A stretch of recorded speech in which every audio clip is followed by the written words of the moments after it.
Hostile weather था कल, सर्दी भी शदीद थी एंड इट वाज रेनिंग। ठीक है, हाउएवर मैंने जो नए बैच के स्टूडेंट हैं उनको लेक्चर कुछ प्रोवाइड कर दिए थे कि आप इन लेक्चर्स को सुन सकते हैं। So once again thank you very much for reporting confidence in us. अल्हम्दुलिल्लाह कि ये बैच का स्टार्ट करना ही था, तो इसमें a good number of students already हो चुके हैं। जो बैच क्रैश वाले का हिस्सा है वो तो पार्टिसिपेंट से पता चल रहा होगा कि how many participants are there in their batch. Around 50 are there अल्हम्दुलिल्लाह। और मुझे लग रहा है कि सारे लोग जो सोए हुए थे वो अब जागे हैं। जितना सारा दिन वो मैं और मेरा जो एडमिनिस्ट्रेटर है वो रिस्पॉन्ड करते रहते हैं, तो इट्स अ ब्लेसिंग ऑफ अल्लाह सुब्हानहू व तआला कि अल्लाह का करम है, इसके अलावा और कुछ नहीं है। सर ये क्या वीडियो का मसला कह रहे हैं यहाँ पे, जो क्लियर है सब कि 2-3 लोग कह रहे हैं वीडियो का मसला है, इनसे पूछने क्या अच्छा, मसला है? मैं उनसे पूछता हूँ प्लीज। अच्छा स्टूडेंट्स, जिनको वीडियो का इशू आ रहा है वो प्लीज मेंशन करें कि there is issue with video. और बाकी जो आई बिलीव कि यहाँ पे कोई 50 तो होंगे। वो कह रहे हैं क्लियर है, ओके, सिर्फ 2 बंदों का मसला है। कितने पार्टिसिपेंट हैं इस वक्त? 59। 59 participants are available on Zoom application. Beta, if 57 are receiving the good quality, then it means that it may be some issues at your end. तो काइंडली अपने एंड पे भी देखें और अपनी जगह को प्लीज चेंज करें, और चेंज करके किसी जहाँ पे स्टेबल इंटरनेट है वहाँ पे आने की कोशिश करें। और फिर भी अगर आपका ये सॉर्ट आउट नहीं होता तो फिर 2 दिन वेट कर लीजिएगा, थर्सडे एंड फ्राइडे। आपको सैटरडे आप मुझे मेल कर दीजिएगा, मैं आपको प्रोवाइड कर दूँगा। ये 2 स्टूडेंट जो है जिनको इशू आ रहा है। सही है, तो मैं तो यही आप कोऑपरेशन कर सकता हूँ, क्योंकि डेफिनेटली जो जिस फार एरिया से आप लोग हैं, बलोचिस्तान से हैं या कोयटा और उस तरह, वहाँ पे सिग्नल का इशू हो सकता है, और हमारे यहाँ भी हो जाता है। हमने कुछ नंबर हर तरह का नेट ट्राई किया यहाँ पे, और फिर जाके हमें जो स्टेबल मिला है कि जो वाईफाई ये वाला मोबलिंग का, उसने हमें सपोर्ट किया। तो क्लास का आगाज करते हैं, सेक्शन 18 पे चलते हैं। क्लास का आगाज करने से पहले अगेन हमने जो नए स्टूडेंट्स हैं they need not to worry. I have already shared the all previous lecture in your group, but if you entered in the group late, I again will share the whole lecture with you. Today we are going to read section 18, but from 9 to 16 I will provide you. ठीक है, so there is no need to worry about those lectures. Start करते हैं कि there are 5 heads of income, क्योंकि मैं जब भी नया हेड पढ़ाता हूँ तो बता देता हूँ कि 5 हेड्स हैं, और मैं ये भी कह देता हूँ कि पहला हेड जो था वो सेक्शन 12 से शुरू हुआ था। 12, 13, 14 सैलरी का, 12 इनकम फ्रॉम सैलरी का था, 13 क्या था परक्विजिट का था, 14 क्या था एम्प्लॉय शेयर स्कीम का था। तो ये 3 हमने पढ़े। उसके बाद 15 पे आए, तो 15 क्या था इनकम फ्रॉम प्रॉपर्टी, तो ये दूसरा हेड था। ठीक है, 15 के बाद 15 ए था, उसमें क्या था जी डिडक्शन, और फिर 16 ये नॉन एडजस्टमेंट, और 17 जो है वो फॉल हो चुका है। आज फिर हम आगे सेक्शन 18 के ऊपर, और सेक्शन 18 तीसरा हेड ऑफ इनकम है, और तीसरा हेड ऑफ इनकम क्या है बिजनेस इनकम या इनकम फ्रॉम बिजनेस। तो आज फिर हम पढ़ेंगे इनकम फ्रॉम बिजनेस, और ये याद रखिए business is the largest head of income tax ordinance, क्योंकि ये सबसे बड़ा हेड है। कारोबार से ही ज्यादा पैसा आता है एफबीआर को। सैलरी वालों से कितना आ जाएगा, किराए के मकानों से कितना आ जाएगा, किराए की जो लैंड चढ़ी हुई है उससे कितना आ जाएगा। कारोबार से ही मईशत चलती है, और कारोबार से ही इनकम टैक्स भी आता है और सेल्स टैक्स भी आता है। तो इसलिए सबसे इम्पोर्टेंट जो है हेड कौन सा हो गया income from business. Capital gain भी छोटा सा है। अभी 18 मल्टीप्लाई बाय 2 36, 18 से लेकर 36 तक का जो सफर है ये इनकम फ्रॉम बिजनेस की रेंज है, ये सेक्शंस 18 जमा 18 36 36 तक जो है वो इनकम फ्रॉम बिजनेस बिजनेस ही आएगा। 37 से 38 जो है वो कैपिटल गेन हो जाएंगे, 37 37 ए और 38, फिर 39 और 40 जो है वो इनकम फ्रॉम अदर सोर्स हो जाएंगे। जो पहली क्लास में आ रहे हैं, जिस तरह मैं आपको बताने की कोशिश कर रहा हूँ टाइटल्स की या सेक्शंस की, इसी तरह जब आपने क्लास ये एंड करना है, इसके दौरान ही आप लोगों ने भी फ्लुएंसी के साथ आप लोगों ने सेक्शंस बताने शुरू कर देंगे। लॉजिकली आपको पता होना शुरू हो जाए कि 12 से हेड स्टार्ट होते हैं, 40 पे जाके खत्म हो जाते हैं, पीछे इसके अंदर अंदर 5 हेड है, ठीक है। 5 हेड फिर किधर किधर डिवाइडेड है वो भी आपको पता होना चाहिए। 12 से 14 सैलरी, 15 से 17 प्रॉपर्टी, 18 से 36 बिजनेस, 37 से 38 कैपिटल गेन, 39 40 तो ये प्लीज इस तरह आप लोगों ने रट्टा लगाना है, या इसको आप कहेंगे मेमोराइज करना है, रूट लर्निंग करनी है, क्रैमिंग करनी है, जो मर्जी वर्ड यूज कर लो, but you are suppose to do this within few days, not in a month, in days, even not in a week। आप लोगों को तो डेफिनेटली जो पहले स्टूडेंट है वो ये जरूर कर रहे होंगे कि सोने से पहले तमाम सेक्शंस को रिपीट करते होंगे। और आज ये फरत अब्बास साहब इधर बैठे हुए जो मोबाइल पे खेल रहे थे, तो मैंने अपने बच्चों की तरह इनसे नाराज हुआ। मैंने कहा जी आप बस कर दें, खड़े होके इधर घूमे फिरे एकेडमी में और साथ में रट्टा लगाएं, सही। तो प्लीज आप बाकी जो वहाँ पे हैं उनको मैं नाराज तो नहीं हो सकता, क्योंकि वो मैंने ना उनको देखा है और ना हमारी अंडरस्टैंडिंग है इतनी, लेकिन जो एकेडमी में जितने भी 8 बैठे हुए हैं या 10 बैठे हैं इस वक्त, और वो 60 हैं वहाँ पे, तो उनका नहीं मुझे आइडिया, लेकिन इनका मुझे पता है कि मैं इनको डांट सकता हूँ, क्योंकि एक हमारा रिश्ता सा बन गया यहाँ पे, ठीक है जी। तो आज जो इनकम फ्रॉम बिजनेस करते हैं,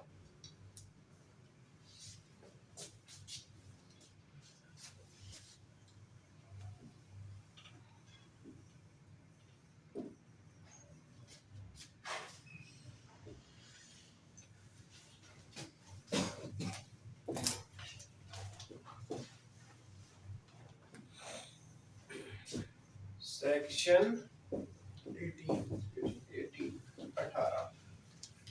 अच्छा जी, जिस तरह हमने सैलरी को डिफाइन किया था कि एक एम्प्लॉयर होता है, एक एम्प्लॉई होता है, इनके दरमियान एक रिश्ता होता है, एम्प्लॉयमेंट होता है, उस एम्प्लॉयमेंट की वजह से कुछ एम्प्लॉयर पैसे देता है, एम्प्लॉई को मुआवजा देता है, उसको हम सैलरी कहते हैं। ऐसे कुछ कहा था बिजनेस से इनकम। तो अगर इनकम कमाने पर तो बिजनेस का पता होना चाहिए कि बिजनेस क्या होता है। चलो आप ना अपनी अपनी अंडरस्टैंडिंग के मुताबिक मुझे बताते जाओ कि बिजनेस की शक्ल कौन कौन सी हो सकती है। हम मुफस्सल से स्टार्ट कर देते हैं और शक्लें बताते जाओ कि बिजनेस किस किस शक्ल, कौन कौन सी शक्ल इख्तियार कर सकता है जी। सोल प्रोप्राइटर हो सकता है। अच्छा जी, ये कह रहे हैं जी कि बिजनेस एक शक्ल इख्तियार कर सकता है sole proprietorship. Private limited company हो सकती है। अच्छा, पीवीटी हो सकती है जी, पब्लिक लिमिटेड हो सकती है सर। पब्लिक लिमिटेड हो सकती है जी। Any economic activity to earn profit. Any economic, कोई जूम पे भी आ रहा है तो वो भी देख के बता दो। टू अर्न प्रॉफिट, एंटरप्रेन्योरशिप का अच्छा ये सोल प्रोप्राइटरशिप में ही आ जाता है ना। चलो, नहीं ये एंटरप्रेन्योर जो भी है वो किसी भी सूरत में कोई भी कारोबार करके ये सारी शक्लें ले सकते हैं। Professional services. अच्छा यार, ये ओनरशिप के स्टाइल है कि बिजनेस को कैसे ओन किया जाएगा। अकेला बंदा ओन करेगा, प्राइवेट लिमिटेड कंपनी बना के तो वो कारोबार करेंगे, पब्लिक लिमिटेड बना के कारोबार करेंगे। चलो इसको कारोबार करेंगे, वो कारोबार का पूछ रहा हूँ, कारोबार किसको कहा जाएगा? Professional services. ट्रेड करने को कारोबार कहा जाएगा, मैन्युफैक्चरिंग कॉमर्स को कहा जाएगा। मैं इनको बताऊंगा कि ये फिर है क्या आगे। ये मुझे कुछ जो एक घंटा मिलता है 45 मिनट में, वो यही देखता हूँ चीज़ों को आके। अब आ जाता हूँ ना थोड़ी देर पहले, तो आके मैं इन्हीं चीज़ों को देख रहा होता हूँ, इनको फर्दर इनकी निटी ग्रिटीज देख रहा होता हूँ। यार मैंने अपने स्टूडेंट को बताना है कि इनमें फ़र्क क्या है, ठीक है। कॉमर्स, अच्छा एक बिजनेस की डेफिनेशन के लिखा हुआ है इंक्लूड्स, तो जो लॉ वाले हैं उनको पता है कि ये इंक्लूसिव डेफिनेशन है। इस इंक्लूसिव डेफिनेशन मीन क्या, कि जो हमने लिखी है वो तो है, साथ में इसके जो डिक्शनरी में मीनिंग्स लिखे हुए हैं वो भी शामिल है। लेकिन जहाँ पे लिख दिया जाता है ना मीन्स, वो सिर्फ वही मतलब है जो मीन्स का मतलब है कि जो मैंने लिख दिया वही है, कोई डिक्शनरी कोई आम मायने नहीं। जो हमने कह दिया मोबाइल मीन आईफोन, मैं मिसाल दे रहा हूँ कि अगर कोई यहाँ कर ले मोबाइल की डेफिनेशन इनकम टैक्स ऑर्डिनेंस में हो, वो कहते हैं मोबाइल मीन्स आईफोन, तो सिर्फ आईफोन होगा तो उसे मोबाइल कहा जाएगा। बाकी इन्फिनिक्स हो गया, सैमसंग हो गया, हवावे हो गया, ये सारे मोबाइल नहीं रहेंगे in the eye of income tax ordinance. ये मैं कहना चाह रहा हूँ, हालांकि वो सारे मोबाइल ही है ना, बस साहब एग्री है इस बात से। तो यहाँ पे जहाँ पे मीन्स लिख दिया जाए, जहाँ मीन्स लिख दिया वो हो गया। इंक्लूड्स का मतलब है कि जो मैंने लिख दिया इसके अलावा जो आमतौर पर लोग समझते हैं वो भी शामिल है, ठीक हो गया। तो trade business includes, business includes trade, commerce, manufacturing भी लिखो, एक बता रहा था मैन्युफैक्चरिंग, प्रोफेशन, अच्छा बाकी ये ठीक थी। कोई भी एक्टिविटी जो कि मुनाफा कमाने के लिए की जा रही है उसको बिजनेस कहते हैं। कोई भी इकोनॉमिक एक्टिविटी जो कि मुनाफा कमाने के लिए की जा रही है उसको बिजनेस कहते हैं। ये बड़ी प्रिसाइज डेफिनेशन थी, लेकिन according to income tax ordinance हम उसकी तरफ चले जाते हैं। अच्छा, प्रोफेशन के बाद क्या आ गया जी?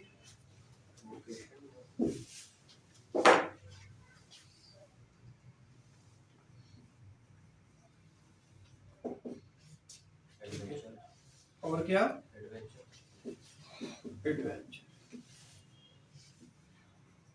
और क्या? इसके अलावा और कुछ नहीं लिखा हुआ ना, और कुछ नहीं लिखा होगा। चलो अच्छा, अब बात ये है कि बिजनेस ने कहा ये सारी चीजें शामिल हैं। मैं कहता हूँ कि ये सारे बिजनेस की डेफिनेशन में आ जाते हैं, business includes all these things, ठीक है। अब ट्रेडर क्या है? बड़ी साफ जाहिर है, ताजर है। ताजर क्या करता है? एक हाथ से मार्केट खरीदता है, दूसरे को बेच देता है, इसको ट्रेडर कहते हैं।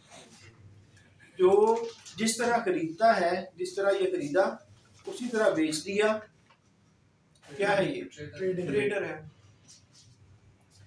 कॉमर्स, अच्छा कॉमर्स एक बहुत ही ब्रॉडर एस्पेक्ट है, बहुत बड़ा। ये मेरा ख्याल है कि रॉ मटेरियल से लेकर, रॉ मटेरियल जहाँ से भी है, चाहे इंपोर्ट होके आ जाए या लोकल मार्केट से खरीदा जाए, और रॉ मटेरियल से लेकर कंज्यूमर तक पहुंचने का एक पूरा साइकिल है। देखो ना, पूरी सप्लाई चेन आप कह लो, क्या पूरी सप्लाई चेन। पसंद किया आपने कोई चीज बनानी है, इसी मार्केट को ले लेते हैं, मार्कर बनाना है आपको, मार्केट के अंदर क्या होता है? इंक पड़ती है, वो भी लेनी पड़ेगी, रॉ मटेरियल बन जाएगा इसका। इसके अंदर कुछ फोम सा होता है, वो भी लेना पड़ेगा। रबड़, इसके अंदर रबड़ होती है, वो भी लेना पड़ेगी। मीनिंग देयर बाय जो कुछ भी इसके अंदर है वो खरीदना पड़ेगा, उसको फिर प्रोसेस करना पड़ेगा, मैन्युफैक्चरिंग।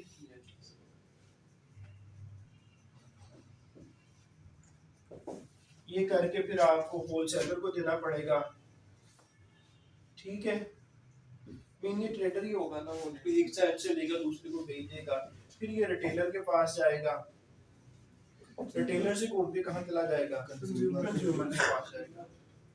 तो डियर कॉमर्स को अगर मैं अपनी ज़बान में कहूँ तो मैं ये समझता हूँ कि सारी सप्लाई चेन जो है ना उसको मैं कॉमर्स कहता हूँ। इसमें मैन्युफैक्चरिंग भी आ जाएगी, उसमें ट्रेडिंग भी आ जाएगी, उसमें सारा कुछ ही आ जाएगा, कंज्यूमर तक पहुँच देता है। ट्रेडर समझ आ गया, कामगार समझ आ गया। मैन्युफैक्चरिंग लफ्ज़ से जाहिर है, ये मैं जो बनाता है, जो मैं रॉ मटेरियल खरीदता है, ये फोम शोम जो कुछ भी है, इनको खरीद के बना देता है, तैयार करता है। वो कहो क्या, कौन हुआ वो? Manufacturer. Profession, I am a teacher, I am a tax consultant, I am a dentist, I am an advocate. ये क्या है? प्रोफेशन नहीं है। ये सारे प्रोफेशन है कि तुम्हारा प्रोफेशन क्या है जी? मैं वकील साहब। तुम्हारा प्रोफेशन क्या है जी? मैं टैक्स कंसल्टेंट हूँ, मैं टीचर हूँ, मैं डॉक्टर हूँ, मैं पायलट हूँ। ये क्या है? ये प्रोफेशन प्रोफेशन है। है। तो जो प्रोफेशन से लोग पैसा कमाते हैं, ठीक है, याद रखना, यहाँ बड़ी अहम बात करने लगा हूँ। अगर वकील साहब किसी कंपनी में नौकरी कर रहे हैं तो वो एम्प्लॉई है, वो प्रोफेशनल नहीं है वो वकील साहब, लेकिन उन्होंने किसी कंपनी के अंदर मुलाजमत इख्तियार कर ली है, तो वो इनकम फ्रॉम सैलरी होगी, इनकम फ्रॉम बिजनेस नहीं होगी। ऐसे मेरे थॉट आ गई ज़हन में कि ये बता दूं कि ये ना हो कि ये वो प्रोफेशन बता दे और प्रोफेशन के साथ लिख दे कि ये एम्प्लॉई है कंपनी ए में। बताओ, ये इनकम फ्रॉम बिजनेस ले रहे हैं, इनकम फ्रॉम सैलरी ले रहे हैं, दोनों ही ले रहे हैं या कुछ भी नहीं ले रहे? अगर वो नौकरी कर रहे हैं, अगर एम्प्लॉयमेंट का रिलेशनशिप बन गया है, तो एम्प्लॉयमेंट के रिलेशनशिप से कभी बिजनेस इनकम नहीं आती, एम्प्लॉयमेंट की रिलेशनशिप से सैलरी आती है। लेकिन अगर ये कामयाब वकील चाहे नहीं है, अभी छोटे हैं, अशरफ साहब हम छोटे ही हैं ना, कल को सारे ही यंग बुकला होते हैं, कल को वो मेहनत करते हैं, अल्लाह ताला इज्जत देता जाता है। अच्छा, ये छोटा सा हाई कोर्ट के बाहर या किसी बड़े वकील साहब के पास इन्होंने उनके चैम्बर के अंदर एक छोटा सा अपना टेबल भी लगाया हुआ है। इनका क्लाइंट आता है, ये उसको अपनी सर्विसेज देते हैं। No, he is a professional. इन्होंने एक प्रोफेशन की सर्विसेज दे रहे हैं और इनकी जो ये क्लाइंट से फीस लेंगे वो बिजनेस में आएगी। ये क्या होगा? बिजनेस। तो बिजनेस प्रोफेशन के हिसाब से चला गया। वोकेशन, ये आप लोग मुझे समझा दो यार, ये क्या है? स्किल्स। आप अपनी जो खुदादार सलाहियतें हैं उनको इस्तेमाल करके, सॉरी फरद, मैं किसी और को कह देता हूँ, मिसाल के तौर पर किसी को कोई अच्छा, चलो हम उसको हटा दें, नाथ खां। आजकल नाथ खां जो है वो भी बड़ा पैसा कमाते हैं। तो पहले गाना बजाने वाला क्या नहीं लगा था वो म्यूजिकल शो करते हैं, they earn a lot of money. Dear Atif Aslam is taxpayer of original tax office to Lahore, RTO to Lahore का था। अब वो RTO बन गया, अर्लियर इट वाज RTO 2। राहत Ali Khan, taxpayer of this Lahore RTO, वो क्या कर रहे हैं? वो के हिसाब से कर रहे हैं, लेकिन अभी तो वो भी एक प्रोफेशन ही बन गया। वैसे देखा है, सिंगिंग इज अ प्रोफेशन, लेकिन कहता है कि प्रोफेशनल में और वोकेशन में एक फ़र्क होता है कि प्रोफेशन वाला एक ख़ास किस्म की तालीम हासिल करता है। अगर प्रोफेशन में और वोकेशन में ख़ास किस्म की तालीम हासिल करता है और तालीम हासिल करने के बाद एक शुबा को इख्तियार करता है, then he is called as a professional. जिस मार्केट में मोबाइल बनाते हैं, लैपटॉप बनाते हैं, तो वो वोकेशनल सर, उन्होंने भी ख़ास किस्म की स्किल हासिल की है शायद, तो लेकिन ये समझ लो कि ये वोकेशनल कोई आम तौर पर शौकिया तौर पर जो बन जाते हैं अपनी खुदादार सलाहियतों को इस्तेमाल करें, लेकिन उनको अगर कोई पैसा आता है, अगर इवन के नात खान नात पढ़ता है, नात पढ़ के पैसे कमाता है, उसने अपना बिजनेस बना लिया है, उसकी इनकम फ्रॉम बिजनेस होगी उसकी। वोकेशनल इंस्टीट्यूट से जो स्किल सीखते हैं लोग, वो भी यही है। अच्छा, वोकेशनल इंस्टीट्यूट से होती है, हाँ जी, स्किल लेके उन्होंने काम किया, तो इनकम बेसिकली ये सारे के सारे हमने अप टू सम एक्सटेंट फर्क कर लिया सब। ये सारे बिजनेस की इनकम में एडवेंचर।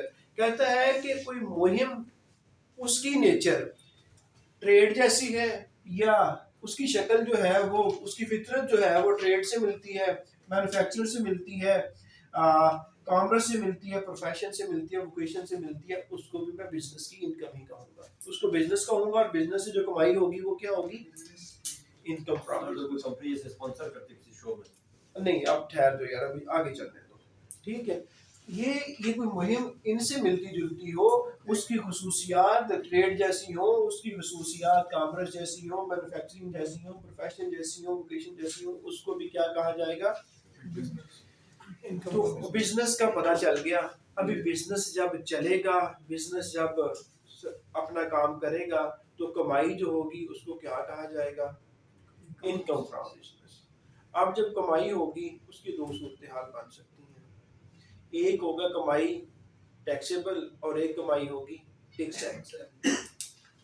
हमने ये समझना है, अभी अंडरस्टैंडिंग जो 18 से 36 तक ही जाना है ना, उसमें हमने यही पढ़ते जाना है कि कौन सी बिजनेस की इनकम टैक्सेबल है और कौन सी बिजनेस की इनकम एग्जेम्प्ट है। जब आप कमाई ट्रेडर की मिसाल ले लेते हैं, ट्रेडर की मिसाल ले लेते हैं, एग्जांपल लेते हैं ट्रेडर की। ये सही चल रहा है जी? हाँ जी, Yes. ये भी सही फिट करके Yes, रखा हुआ है ना? पूरा। ये भी सही चल रहा है? अगर किसी के इश्यूज आए तो बताइएगा। अच्छा, लेकिन आपने इंग्लिश नहीं अशरफ साहब भरी है आज, नहीं सर। तो अशरफ साहब ये आप भूल जाते हैं ना। अच्छा जी, मैं पॉइंट बताने लगा था। हाँ, इनकम। बच्चों देखो, इनकम या तो टैक्सेबल हो सकती है और या फिर एग्जाम्प्ट हो सकती है। अब कुछ बिजनेस से जिनकी कमाई एग्जाम्प्ट थी, जैसे आप पहले ये था, अब नहीं है मैं, लेकिन मेरे पास एग्जाम्पल वो मेरे जेहन में आ रही, मैं वही कोट कर देता हूँ। आप आईटी सर्विसेज, आईटी की सर्विसेज जो थे वो अगर आप एक्सपोर्ट करते थे, सॉफ्टवेयर हाउस वगैरह, तो वो जो पैसा बाहर से आता था पाकिस्तान के अंदर, वो क्या था? Exempt from tax. अभी एक प्रोफेशनल आईटी की सर्विसेज दे रहा है, कमाई आ रही है बिजनेस फ्रॉम इनकम, लेकिन इनकम जो है या मैंने कहा टैक्सेबल होगी या मैंने कहा वो एग्जेम्प्ट होगी। ठीक है, इसी तरह और भी बहुत सी कमाइयां हैं जो कि अगर हम पूरे को पढ़ें तो हम बता सकते हैं कि ये वाली एग्जेम्प्ट है और ये वाली टैक्सेबल। अगर मिसाल के तौर पर आप शालम मार्केट में बिजली की चीजें खरीदते हैं और आगे बेचते हैं, बिजली की तार खरीदते हैं, तार खरीदते हैं, आगे केबल खरीदते हैं और केबल आगे बेच देते हैं। क्या आप जितने की खरीदते हैं उतनी की हमेशा बेचते रहते हैं? नहीं, profit जब आप बेचते हैं, अब इनकम की बात कर रहे हैं, जब आप तार बेचते हैं तो आप बेच के जो पैसा आता है उसे सेल्स कहते हैं। जी, सेल्स कहते हैं। लाइक आपने पूरे साल के दौरान 30 लाख की तार बेची, केबल बेची। अब ये 30 लाख की जो आपने केबल बेची, ये आपको फ्री दे गया था, मुफ्त दे गया था, आपने खरीदी होगी। अच्छा, जो चीज जो खर्चा आता है फिर इसको, उसे आप कास्ट ऑफ सेल कहते हैं। जी, जितने का आपने खरीदा ये बेचने के लिए, कास्ट ऑफ सेल कहते हैं। हम ओपनिंग इन्वेंट्री, परचेजेस और क्लोजिंग इन्वेंट्री को साइड पे रख देते हैं, सिर्फ कास्ट ऑफ सेल पे डायरेक्ट चले जाते हैं। कास्ट ऑफ सेल आई जी 20 लाख। अब बताओ ग्रास प्रॉफिट क्या हो गया? 10 लाख। 10 लाख। इसमें और मुख्तलिफ खर्चे आए। आपने दुकान के ऊपर बच्चे रखे हुए हैं काम शाम तारे खड़े पकड़ाने के लिए, या पकड़ाओ, आ गया है उसको माल दे दो, आ गया तो उसका रिक्शा आ गया है, वो इतनी केबल के इसके पास रसीद है वो लोड करवा दो जी। उनको आप वेजेस नहीं देते? चलो आप उनको वेजेस देते हो, वो आप लिख लो कि वेजेस साल के दौरान आपने 3 लाख दे दिए। सही? आपने काम करने के लिए गर्मी लगती है, आपने वहाँ बिजली का मीटर लगवाया हुआ है, एसी लगा हुआ है, उसका बिजली का बिल आता है। बिजली का बिल आ गया तो पे करेंगे तो वो खर्चा होगा जी। तो फिर मुनाफा, सही मुनाफा निकालने के लिए खर्चा को माइनस करना चाहिए। चलो, बिजली, ये यूटिलिटीज वो कर लो, चलो 50,000 कर लेते हैं एज्यूम करने के लिए।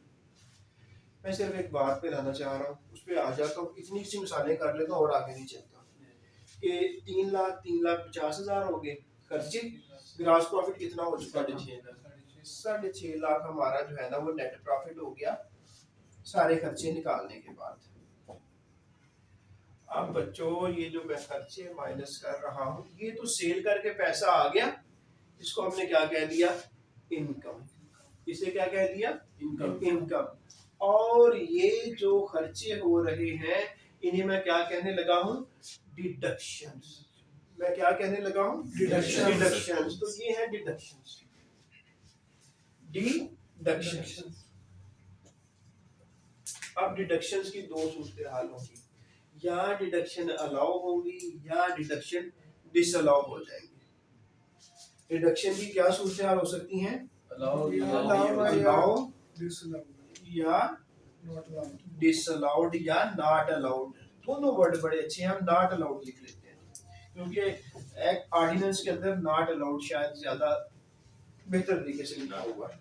ठीक हो गया। तो बच्चों, सही इनकम मालूम करने के लिए हमें पता होना चाहिए कि किस को इनकम कहा जाएगा और कौन सी इनकम कानून के मुताबिक इनकम है, और हमें पता होना चाहिए कि डिडक्शन कौन कौन सी हैं और कौन सी डिडक्शन अलाउड है और कौन सी डिडक्शन अलाउड नहीं है।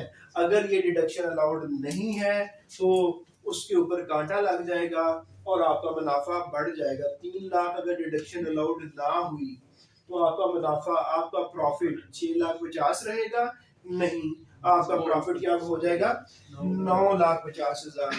तो सही एक्यूरेट इनकम फ्रॉम बिजनेस मालूम करने के लिए आपको दोनों चीजों का पता होना चाहिए कि इनकम किसे कहते हैं और डिडक्शन किसे कहते हैं, और खर्चा किस तरह किया जाएगा तो डिडक्शन अलाउ होगी, खर्चा किस तरह नहीं किया जाएगा तो डिडक्शन अलाउड नहीं होगी। 18 से 36 तक हमने यही कुछ सीखना है, इसके अलावा हमने और कुछ नहीं सीखना। तो अब मैं 18 को लाइन बाय लाइन आपको बताऊंगा और 18 में सिर्फ यही लिखा हुआ है कि किस चीज को इनकम कहा जाएगा, किस चीज को इनकम कहा जाएगा और किस चीज को इनकम नहीं कहा जाएगा। पूरे सेक्शन 18 में इसके अलावा और कोई चीज नहीं है। 18 में सारी की सारी ये इनकम के बारे में ही बात है। सही। 19 में स्पेकुलेशन बिजनेस की बात होगी, 20 में डिडक्शन अलाउड के बारे में बात हो जाएगी और 21 में कांटे लगेंगे डिडक्शन नॉट अलाउड। ये बड़े ही इंपॉर्टेंट सेक्शन है, इनको हमने पढ़ने के लिए, मेरा नहीं ख्याल कि हम ये आज वहां तक पहुंच सकें, लेकिन जहां तक पहुंच गए वहां तक सही। इधर कोई इशू तो नहीं आ रहा जी? नहीं, ओके सर। ओके है जी, आप आगे बढ़ें। अशरफ साहब आप आगे बढ़ें और कुछ यही शही फील करें। आजे आजे।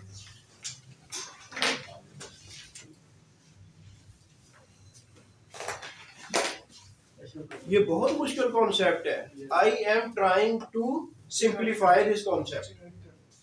मैं कोशिश कर रहा हूँ कि बेसिकली पूरी जो मैंने एक एक्सप्लेनेशन बनाई है पहले, ताकि जब मैं अब किसी इनकम को नाम लूंगा ना तो आपको समझ आएगी कि यहाँ पे क्या क्या कुछ लिखा जा सकता है। पहले तो मैंने आपको बताने की कोशिश की बिजनेस कहते किसे हैं, आ गया। जब ये काम करेंगे इनसे कमाई होगी तो उसे हम इनकम कहेंगे। और यहाँ पे कौन सी इनकम जो है वो टैक्सेबल है, कौन सी एग्जेम्प्ट है, जब हम आगे बढ़ते जाएंगे तो पता चलता जाएगा। और ये जो डिडक्शन इनको कहते हैं, और इन डिडक्शन में कौन सी डिडक्शन अलाउड है और कौन सी डिसअलाउड है, ये 20 और 21 सेक्शन में हमने कवर कर लेना है। और याद रखना, अच्छा इंस्पेक्टर होने के लिए, if you want to become a good inspector you must have grip on section 21। Section 21 उसके अंदर जितने भी सब सेक्शन हैं वही सारा कुछ वही है। 21 section, 21A, 21B, 21C, D, E, F, G, H, I, J, K, L, M, ये सारे के सारे सब सेक्शन आ रहे हैं 21 के अंदर। 21 में वो उड़ा के रख देता है सारी डिडक्शन को। कल जब आपने टैक्स ऑडिट किया करना है ना, आप टैक्स पे कहते हैं मेरा इतना खर्चा हुआ इसलिए मेरा प्रॉफिट जो है 650 आएगा, आप कहोगे एज पर लॉ खर्चा नहीं है, एज पर लॉ खर्चा नहीं है, एज पर लॉ खर्चा नहीं, तुम्हारे सारे का सारी टैक्सेबल इनकम है, आओ इस पे टैक्स दो। वो रो रहा होगा, आपको कि अकॉर्डिंगली किया नहीं गया सेक्शन 21 के मुताबिक। सेक्शन 21 में ऐसे कहा गया था खर्चा करना, तुमने ऐसे नहीं किया, मैं डिसअलाउ करता हूँ। तो ये भी दो ही तरीके होते हैं ना किसी की इनकम बढ़ाने के लिए, या तो ये वाले सेल्स को बढ़ा दो या खर्चे कम कर। ठीक है, अगर खर्चे कम करते जाओ उसकी इनकम बढ़ती जाएगी, उसका टैक्स बढ़ता जाएगा। तो ये है। चलो जी, 1 बाय 1 पढ़ते हैं जी।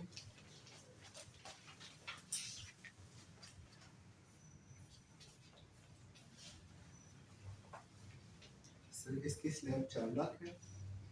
हाँ, ये चलिए ये नोट कर लें, ये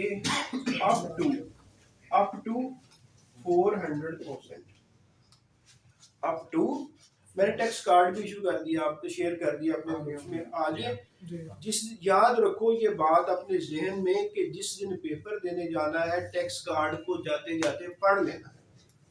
इवन कि जब आप एग्जामिनेशन हॉल में दाखिल हो रहे होंगे, बाहर मोबाइल, 2 चीज़ें आपने करके जानी है, ठीक है। एक तो वालिदैन को फ़ोन करके जाना है, जी मैं जा रहा हूँ, यकीन माने कि जो उस वक्त की दुआएं हैं आपने पहले ही बता देना, जो कोयटा वाले हैं जो इधर रह रहे हैं बता देना जी फलां दिन को फलां टाइम पे अम्मा जी मेरा पेपर है, सही बता देना कि इस वक्त तक आपने और कोई काम नहीं करना, सब्जी सुब्जी खाना शाना बनाना छोड़ दें, अपना जाए नमाज पकड़ें, बैठ जाएं और मेरे लिए दुआ करनी शुरू कर दें, ठीक है। इसका बड़ा ही इम्पैक्ट आता है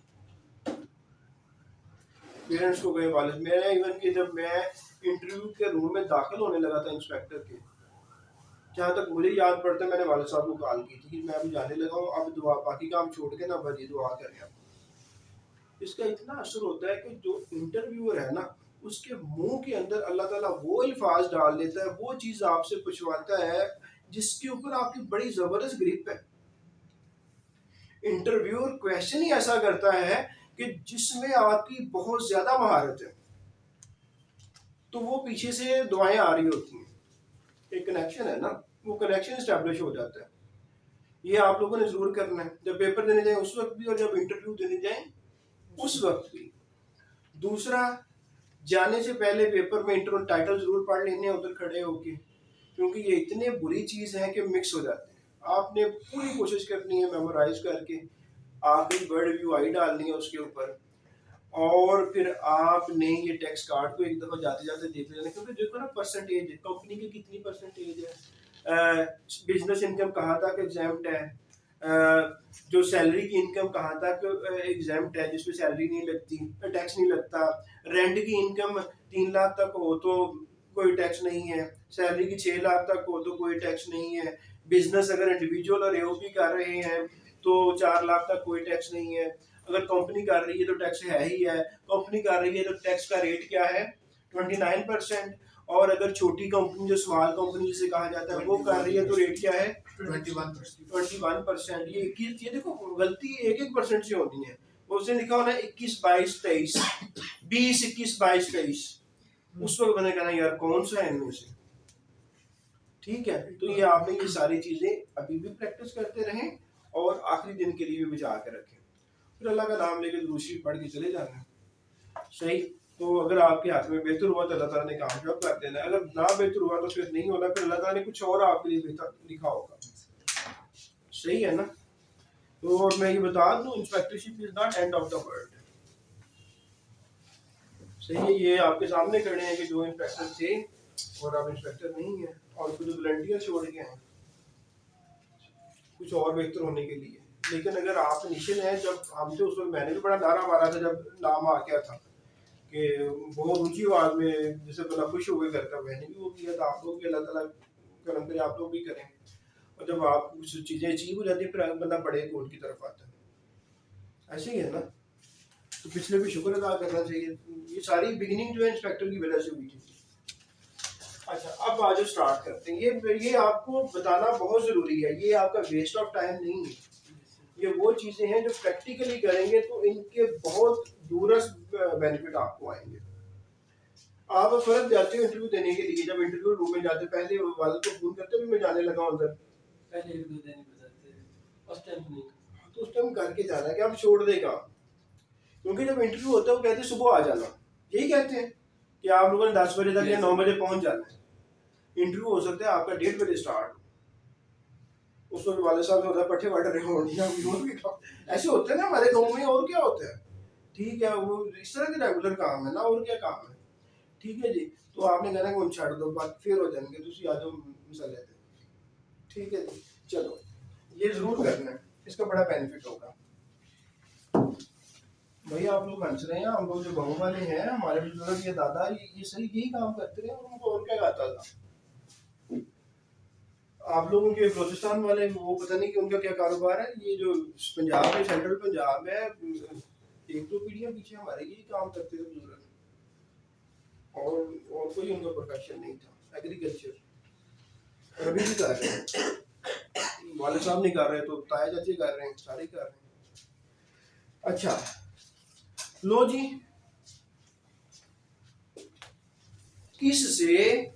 इससे कोई भी प्रॉफिट या गेन हो, बिजनेस से कोई भी प्रॉफिट या गेन, सेक्शन 18 पढ़ लो, बिजनेस से कोई भी प्रॉफिट या गेन हो उसे क्या कहा जाएगा? Income from business. अच्छा, आपकी एक प्रॉपर्टी है, आपका ये घर है, आपके घर है, टैक्स ईयर स्टार्ट होता है, उस वक्त आपके घर की वैल्यू है, आपका बड़ी अच्छी जगह पे घर है, तो हम इस तरह करते हैं, लो जी 1 करोड़, थोड़ी लगाइए, चलो 1 करोड़, 1 करोड़ का घर है, टैक्स ईयर स्टार्ट हुआ, टैक्स ईयर एंड हुआ, साथ में रोड गुजर गई या कमर्शलाइज हो गया कुछ, इसकी वैल्यू हो गई 2 करोड़ या 20 मिलियन कह लो, 10 मिलियन से 20 मिलियन हो गई, क्या इसे हम गेन कहेंगे? लो बताओ जी, ये गेन तो है ना, गेन है लेकिन बिजनेस नहीं है। 10 से पहुंच गया है 20 पे, हाँ जी, गेन है या नहीं है? सेक्शन 18 का पहला सब सेक्शन तो यही कह रहा है, कोई भी प्रॉफिट और गेन होगा तो उसको हम क्या कहेंगे? बिजनेस इनकम कहेंगे, उससे जो इनकम होगी।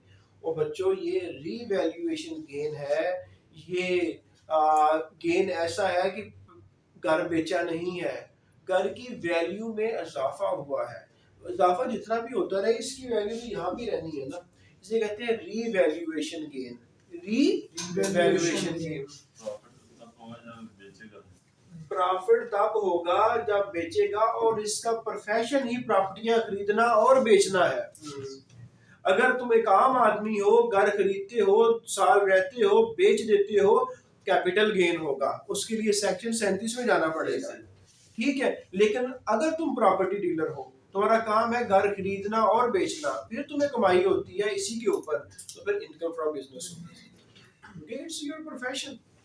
चलो, तो ये रीवैल्यूएशन वाला, ये पेपर में इसलिए मैं वर्ड यूज कर रहा हूँ, revaluation gain is not taxable, revaluation gain is not income from business for the purpose of income tax ordinance। अब आ जाता है, एक वर्ड यूज होता है, वो तंग करने के लिए लिख सकता है, इम्पेयरमेंट लॉस।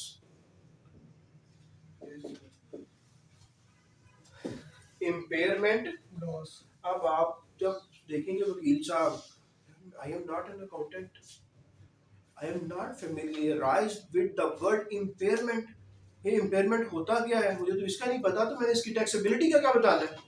जिस बंदे को impairment का नहीं पता हो, वो क्या ये बता देगा कि impairment लॉस डिडक्शन अलाउड है या नहीं है? जिसको ये impairment का नहीं पता, तो impairment ये होता है कि यही घर है, या इसको मशीन कर लो, ये मशीन पड़ी हुई है, आपकी प्लांट पड़ा हुआ है, प्लांट की बुक वैल्यू या इसको नेट बुक वैल्यू कह दो। अब आप कहेंगे सर नेट बुक वैल्यू बता दो, जितने का लिया था, जितने का भी लिया था, लेट्स सपोज के 1 करोड़ का लिया, 1 करोड़ में से डेप्रिसिएशन माइनस कर दो, 1 करोड़ में से डेप्रिसिएशन माइनस कर लो, जो बाकी वैल्यू बचेगी वो नेट बुक वैल्यू होगी। वो क्या होगी? Net book value. जितने का लिया होता है उसमें से डेप्रिसिएशन को माइनस कर लेते हैं, जितनी भी डेप्रिसिएशन इकट्ठी हो चुकी है उसको क्या कहते हैं? Net book value. Net book value. अब जब साल हुआ, इसकी नेट बुक वैल्यू यहाँ पे क्या है जी? डेप्रिसिएशन समझ लो 1 लाख, सपोज कर लो 99 लाख, 99 लाख, ऐसे ही है, ऐसे ही है जी।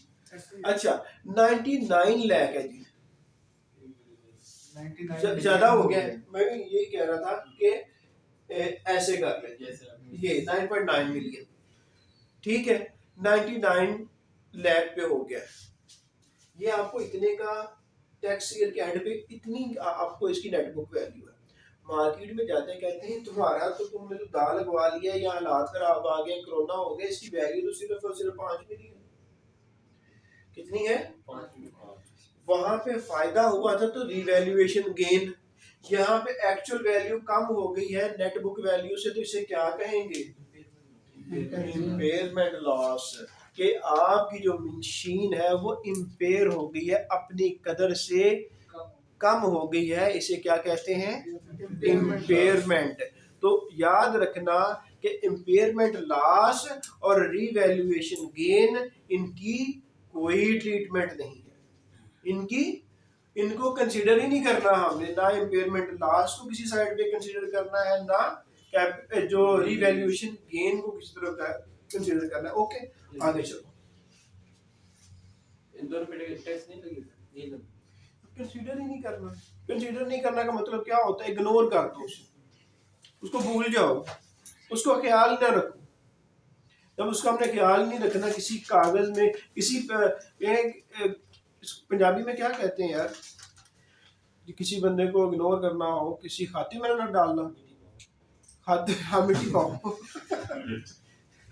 ठीक है, इस पे मिट्टी पाओ, इसको छोड़ दो, इसको रिवैल्यूएशन को। और अगर पेपर में धोखा देने के लिए इम्पेयरमेंट लॉस या रिवैल्यूएशन गेन के बारे में बात करता होगा, मिट्टी पाओ, इसका टैक्सेशन की ट्रीटमेंट कोई नहीं है। तो जो जवाब इस तरह का हो उस पर हमने मिट्टी डाल दी। अच्छा जी,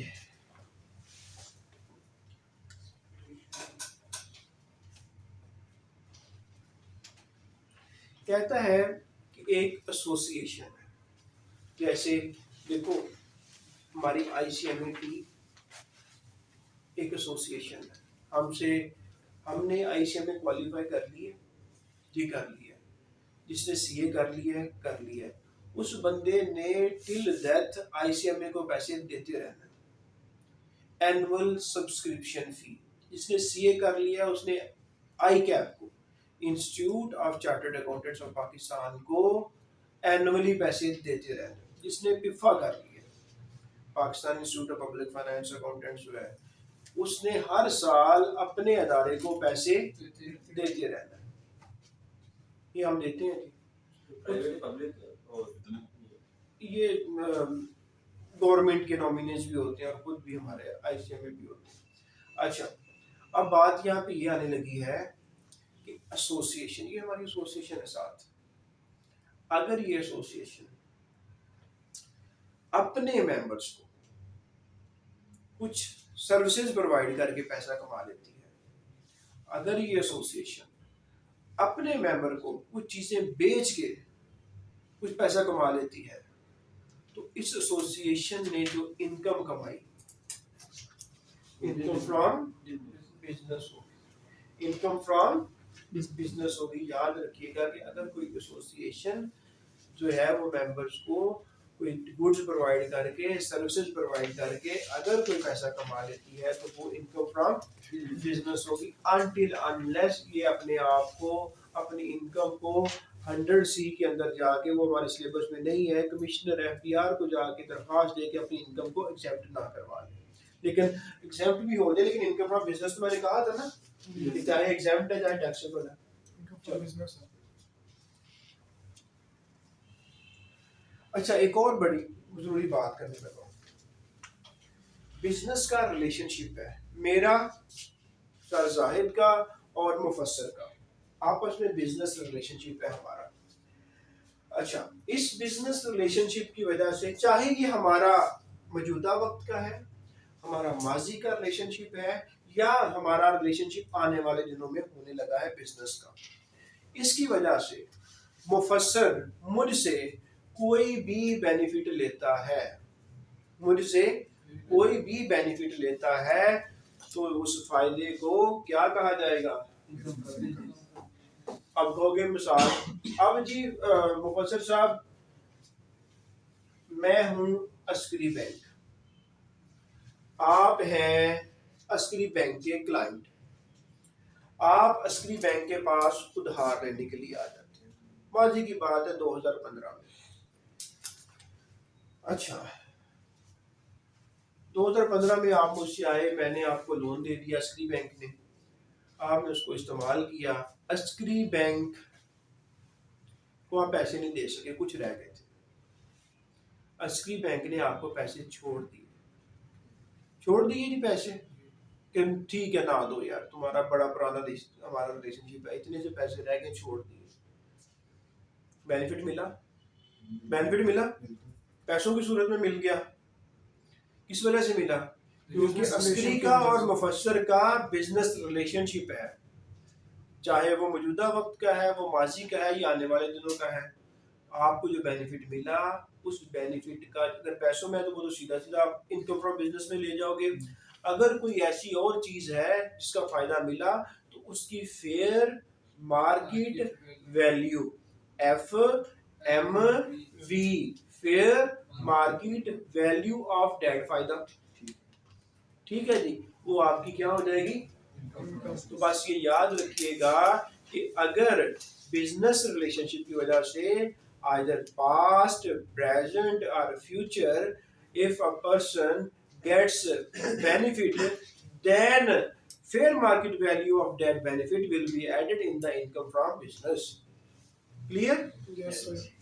मैं इसको ज्यादा ही डिटेल में जा रहा हूँ, लेकिन डिटेल में जाने का मजा भी आता है और आपको चीज समझ भी आती है तो एक लाइन ही ना, Yes, sir. एक लाइन है। कितनी की लाइन है जी? तीन ये- है। नहीं, ये बिजनेस फ्रॉम ये तीन है। फेयर मार्केट वैल्यू वाली Yes, sir. यार एक लाइन होनी चाहिए। हमारी तरफ से आपकी बुक बढ़िया तस्वीर है, अच्छा, छोटे नोट्स। तो ये देख लो। हाँ ठीक है, ये एक बड़ा पेज है तो इसने उसमें राइटर ने एक्सपेंड किया होगा, सही। तो एक लाइन को हमने बड़ा खींचा और इसको समझने की कोशिश की, ठीक हो गया। ओह, एक मिस हो गया था। Tangible movable property. टेंजिबल एक होता है इनटेंजिबल। जी। इसी को यूज करता हूँ मैं। अच्छा, जो स्टूडेंट्स आज हमारी पहली क्लास ले रहे हैं और जो पुरानी ले रहे हैं, मुझे थोड़ा सा एस्टॉनिश भी हुआ और मेरे जहन में बात भी आई। एक वीडियो पे बच्चे, देखो दुनिया में हर तरह के लोग होते हैं, कुछ इनकर्ज करते हैं, कुछ डिस्कर्ज करते हैं, होते हैं जी। मुझे हंसी भी आई और थोड़ा अफसोस भी हुआ। एक स्टूडेंट कहता है कि उसने कमेंट किया हुआ था, कहता है जी जिस दिन इन्होंने वीडियो अपलोड करनी होती है ना, उस दिन टाई शाई ला के आ जाते हैं और जान शान मारते हैं। तो अब हमारा ये जो बैच 4 है, इसकी क्लासेस कितनी हो गई हैं, खत्म होने वाली हैं। सेल टैक्स भी पढ़ लिया, इनकम टैक्स ऑर्डिनेंस भी पढ़ लिया, FET भी कवर हो गया, FBR एक्ट भी हो गया। मेरी ज्यादातर कोशिश होती है कि मैं टाई के साथ ही आता हूँ। जी। और दूसरा कि क्या हमारा लेक्चर हर दफा ऐसे नहीं होता, हर दफा ऐसे ही होता है। एक कंसिस्टेंसी के साथ चल रहे हैं, जो भी बात होती है उसको हम बारीकी में जाने की कोशिश करते हैं। तो फिर मैंने कहा यार ठीक है भैया, आपका अपना माइंड, आप कह सकते हैं, आज़ाद है ना। तो आज़ाद मुआशरे में यही होता है कि जो मर्जी कहो भाई, जो मर्जी कह के चले जाओ। तो मैंने कहा यार ऐसे देखो, मैंने डिलीट नहीं किया, उसका कमेंट वहीं पे पड़ा हुआ है।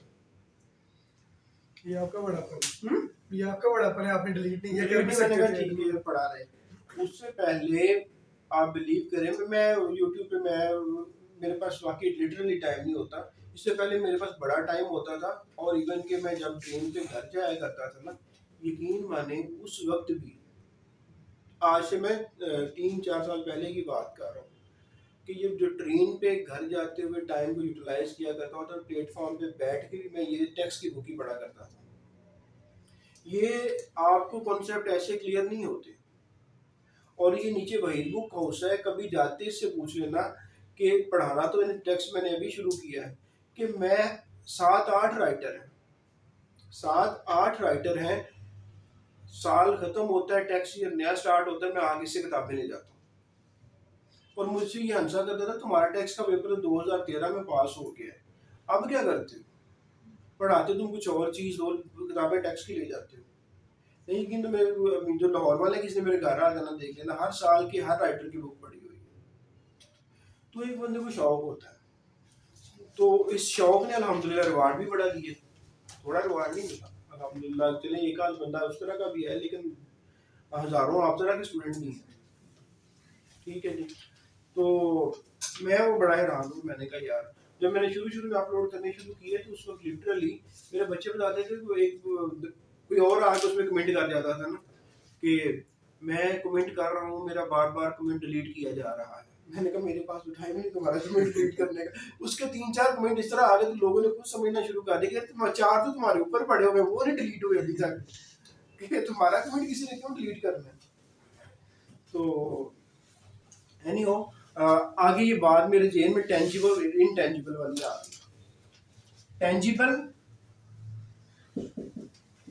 और टेंजिबल इनटेंजिबल, ये क्या है?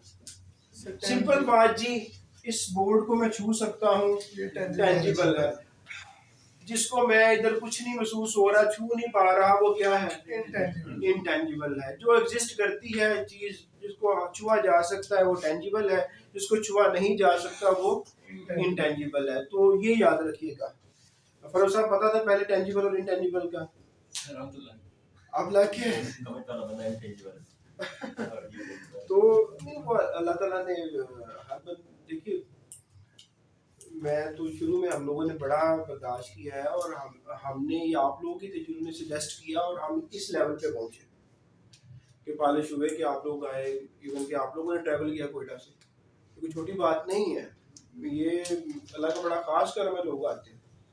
ये स्कद्दू वाला आके बैठा, ये छोटी बात नहीं है। सैफ भी कोयटा से आके बैठा, जलमक्सी आप हैं, वो कहीं और से हैं, और भी आने वाले हैं जो मैंने कहा नहीं भाई उधर बैठ के सुन लो, अगर नेट आता है तो वो बेहतर है। तो और क्या है? अच्छा, ये अभी आपके पास टेंजिबल है, टेंजिबल प्रॉपर्टी है, उसको आप क्या करते हैं? लीज पे हायर, और लीज। इसको अक्सर कहा जाता है applying for hire, applying for hire और lease, tangible property, applying for hire oblique lease. मुझे इस वर्ड का नहीं पता था, जब हम इंस्पेक्टर इनलैंड रेवेन्यू की ट्रेनिंग पे गए तो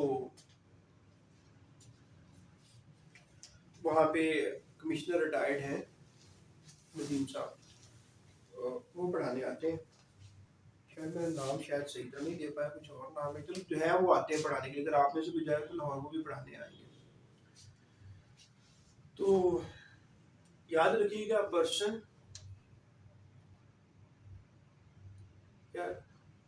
इस तरह करके, a person who ashames to ask, he ashames to learn. A person who ashames to ask, he ashames to learn. जो शर्मिंदा होता है सवाल करने से, वो शर्मिंदा हो रहा है सीखने से।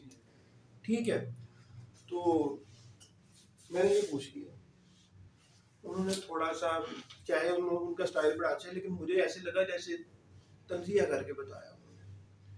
ठीक है, तो मैं शर्मिंदा नहीं हुआ, मैं फिर भी आगे भी पूछता ही रहा कि अप्लाइंग फॉर हायर होता है कि अगर कोई गाड़ी है वो किराए पे चल रही है, सवारियों को एक जगह से दूसरी जगह ले जा रही है, पैसेंजर को यहाँ से उधर लेके जा रही है, इसका मतलब वो क्या हो रही है? अप्लाइंग फॉर हायर है। ठीक है जी। और अगर कोई गाड़ी लीज वगैरह पे है तो उस पे आपने टेंजिबल प्रॉपर्टी समझेंगे, कार है, टेंजिबल मूवेबल प्रॉपर्टी, ये भी ऐड करना है जी हमने, टेंजिबल मूवेबल। ठीक है, तो सिर्फ टेंजिबल प्रॉपर्टी की बात करेंगे और उसको रेंट पे चढ़ा, तो फिर ये भी टेंजिबल प्रॉपर्टी है। ये भी तो बिल्डिंग के बाहर खड़े हो जाओ, इसको टच करना शुरू कर लो तो छुई तो जा सकती है। ठीक है, तो इसको रेंट पे चढ़ा दो तो क्या कहोगे कि ये इनकम फ्रॉम बिजनेस है? और नहीं भाई, बिल्डिंग को किराए पे चढ़ा के इनकम फ्रॉम प्रॉपर्टी है। ठीक है, तो अब यहाँ बात ये बन रही है कि टेंजिबल मूवेबल प्रॉपर्टी हायर या लीज पे जा रही है, उससे जो कमाई हो रही है वो क्या होगी, किस हेड के अंदर आएगी, इनकम फ्रॉम बिजनेस, उसे ही इनकम फ्रॉम बिजनेस कहा जाएगा। अभी सिर्फ इनकम को डिस्कस करें, डिडक्शंस की बात नहीं हो रही, वो सेक्शन 20 में और सेक्शन 21 में जाके करनी है हमने, 20 और 21 में।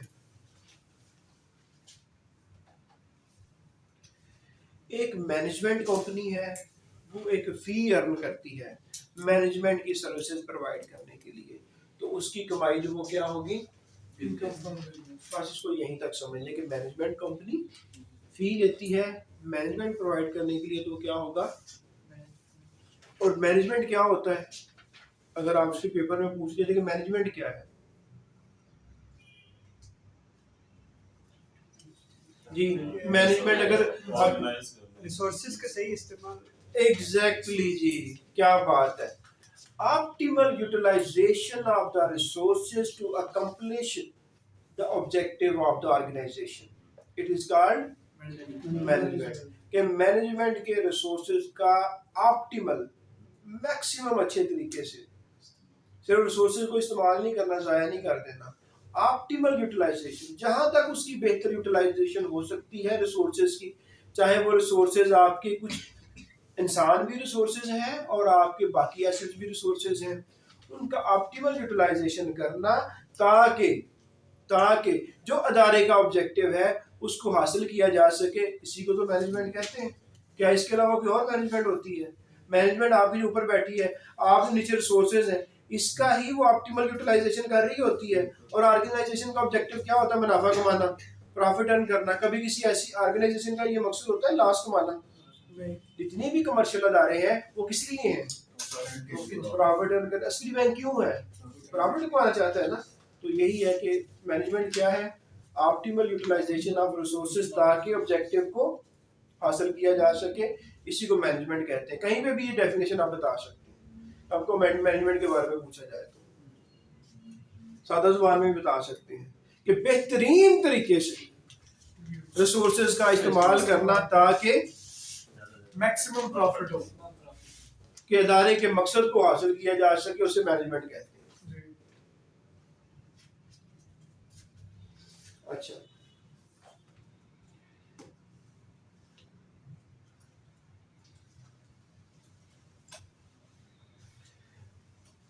थक तो नहीं गए आप लोग? इंटरेस्टिंग काम चल रहा है ना। चलो, अच्छा, एक है जी प्रॉफिट ऑन डेट। क्या है जी? Profit on debt. Profit on debt ये आपने बताया भी था, मैंने बहुत दफा बता दिया है। इसको आम जुबान में इंटरेस्ट कहते हैं। बैंकर के पास चले जाओ, वो कहता है इंटरेस्ट में हम लोग तुम्हें इतने पैसे देंगे, इतनी अमाउंट देंगे और उस पर इतना इंटरेस्ट लेंगे और ये 7 पैसे वापस लेंगे। ठीक है, तो प्रॉफिट ऑन डेट क्या है? Interest. Profit on debt is interest. ठीक हो गया। अभी एक कारोबार है, वो कारोबार क्या कर रहा है? वो कारोबार का काम ही ये है कि लोगों को कर्जे दे और कर्जा दे के उसके ऊपर इंटरेस्ट कमाए, या फिर इनकम टैक्स ऑर्डिनेंस की जुबान में प्रॉफिट ऑन डेट कमाए। ठीक, तो मोहतरम, प्रॉफिट ऑन डेट, अगर किसी कारोबार का मकसद ही ये हो कि प्रॉफिट ऑन डेट कमाना है, तो जो वो प्रॉफिट ऑन डेट कमाएगा उसको हम कौन सी इनकम कहेंगे? बिजनेस। अब ये कौन कमाता है? आमतौर पर फाइनेंशियल इंस्टीट्यूशंस, जिसमें बैंक, शेड्यूल्ड बैंक जो है वो टॉप पे है।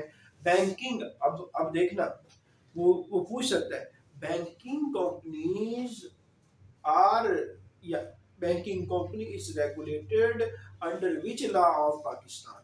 एमसीक्यू। या चलो थोड़ा सा इसमें तो कंफ्यूज हो गया, एससीसीपी को साइड पे कर दो। कुछ बैंकिंग कंपनीज का भी अपना कानून है या नहीं?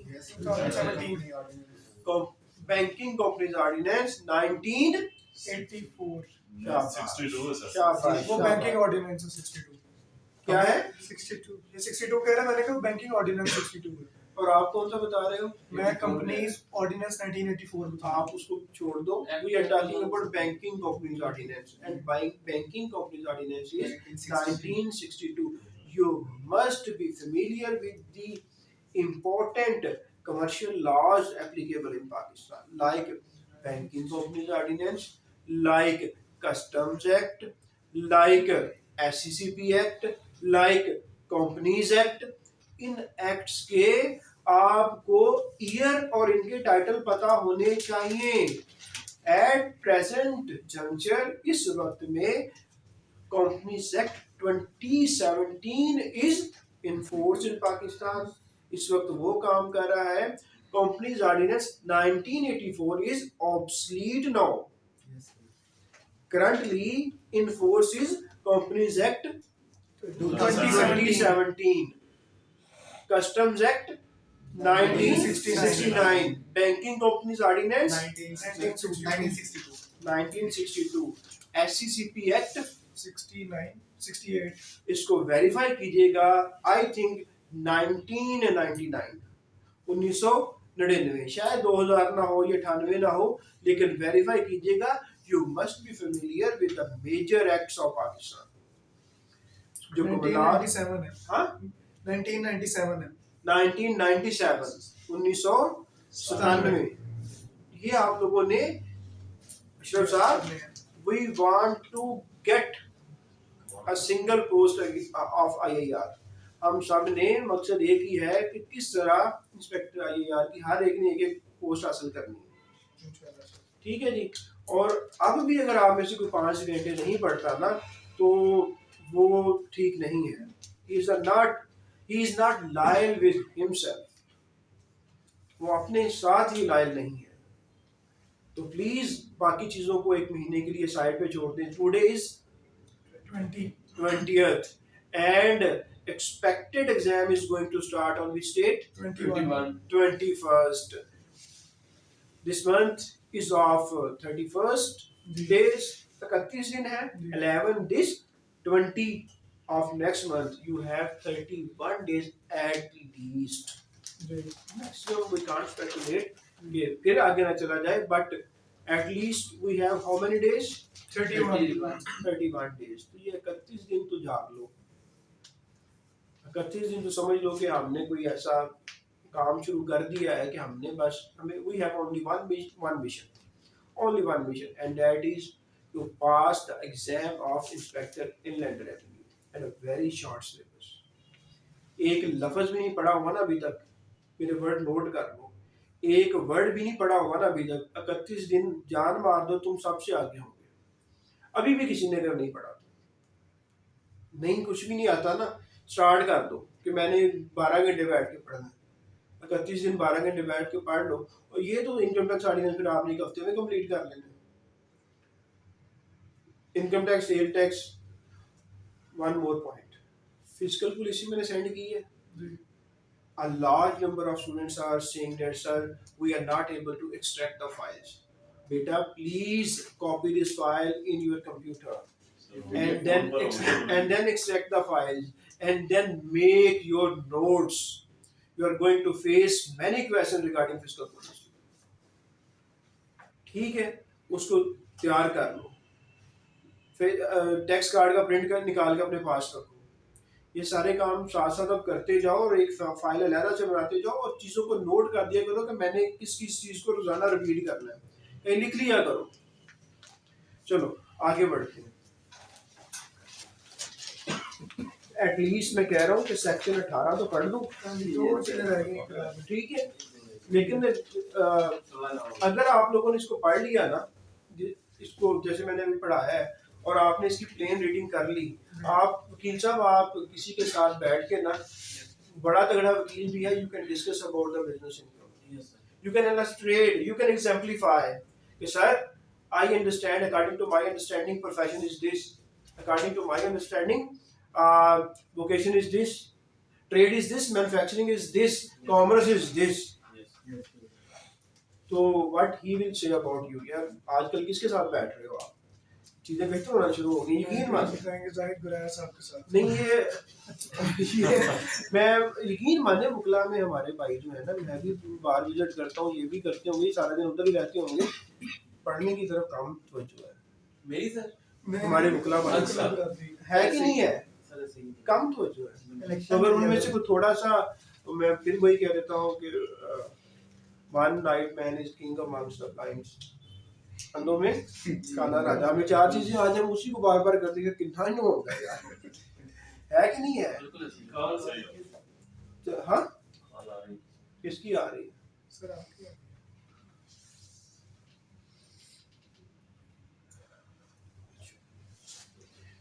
और दोबारा कॉल करते हैं, इसको बता दें इस सारी क्लास में कुछ म्यूट कर दो।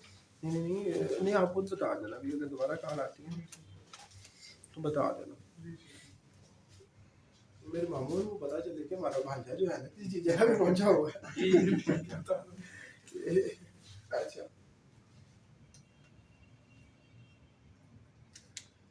फिर मैं आगे क्या बताने लगा था, इंटरेस्ट का मैंने बता दिया है। Yes sir it is a profit on that not one आगे investment being the scheduled bank और इन्वेस्टमेंट बैंक। अच्छा यार ये याद रखना कि रिटर्न ऑन कैपिटल, एक वर्ड होता है रिटर्न ऑन कैपिटल। आपने जो सरमाया लगाया हुआ है ना, सरमाए के ऊपर जो रिटर्न मिलता है उसे क्या कहते हैं? Return on capital. मिसाल के तौर पर you are shareholder, shareholder को कोई शेयर खरीदने के लिए पैसे देने पड़ते हैं कि नहीं देने पड़ते हैं? अच्छा शेयर होल्डर क्या मालिक होता है कंपनी का कि नहीं होता? मालिक जब बिजनेस के अंदर पैसा लगाया जाता है तो उसे कैपिटल नहीं कहते।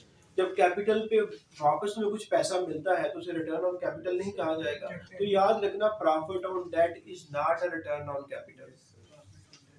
प्रॉफिट ऑन डेट क्या था? वो आपने उधार दिया हुआ था। इंस्टीट्यूशंस कैपिटल क्या है? आपने अपने बिजनेस में मालिक होके पैसा लगाया हुआ है, जी ठीक है। जब मालिक पैसा लगाता है तो रिटर्न में कंपनी उसे क्या देती है? डिविडेंड।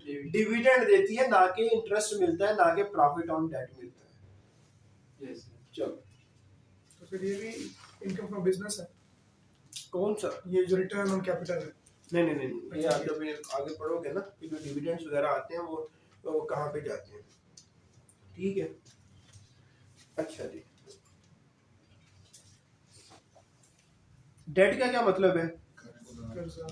कर्जा। कर्जा चाहे देखो आपने किसी को चीज बेची, उसने वापस नहीं की, पैसे नहीं दिए आपको, आपने उसको ऊपर इंटरेस्ट चार्ज करना शुरू कर दिया, ये प्रॉफिट ऑन डेट ही होगा ना, क्योंकि आपने अकाउंट पेबल बन के थे उसके।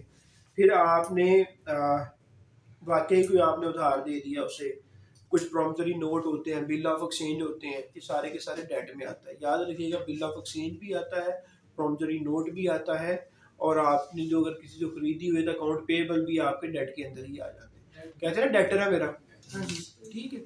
चलिए ये आगे हम इसको नहीं करते। आगे एक बहुत अच्छी बात आ गई है, एक होता है लेसी, एक होता है लेसोर। क्या होता है? लेसोर और एक होता है लेसी। इन दोनों के दरमियान लीज का रिश्ता होता है जी कि मिसाल की बैंक की बात कर लेते हैं, चलो गाड़ी दे देते हैं लीज के ऊपर, बैंक क्या होगा? लेसोर। जिसने उनसे गाड़ी ली होगी वो क्या होगी? लेसी। और इनके दरमियान एक लीज का रिश्ता पैदा। गाड़ी किस पे मिली? लीज के ऊपर। तो लेसी ने हर महीने के बाद कुछ पेमेंट करनी होती है लेसोर को। एक तो वो प्रिंसिपल दे रहा होता है और साथ में कुछ एक्स्ट्रा अमाउंट दे रहा होता है जी। तो लेसोर की जो इनकम है वो क्या होगी? बिजनेस। लेसोर की इनकम क्या होगी? बिजनेस इनकम होगी।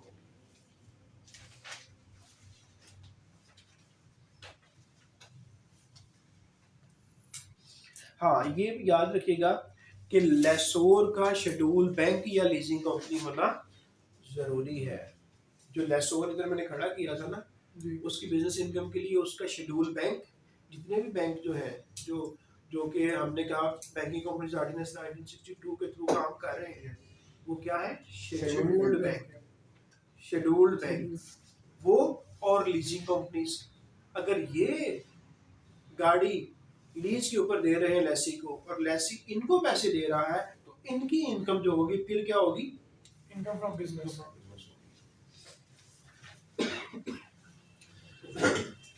चलो जी, हाँ जी, ठीक है। तो कहाँ पे म्यूचुअल फंड होते हैं,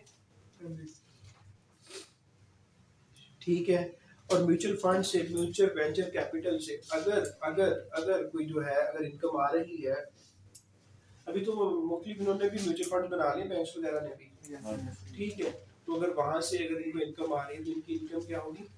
इनकम फ्रॉम बिजनेस होगी। कल हम सेक्शन 19 को नहीं पढ़ेंगे, 19 कुछ और बिजनेस है। 19 जब हम इनकम फ्रॉम बिजनेस सारा पढ़ लेंगे उसके बाद 19 को पढ़ेंगे, ठीक है। तो with your permission we are going to end the class today and inshallah we will see you tomorrow. Tomorrow is Friday. However, we are going to meet at 7, in between 7:40 and 8 o'clock. Allah Hafiz.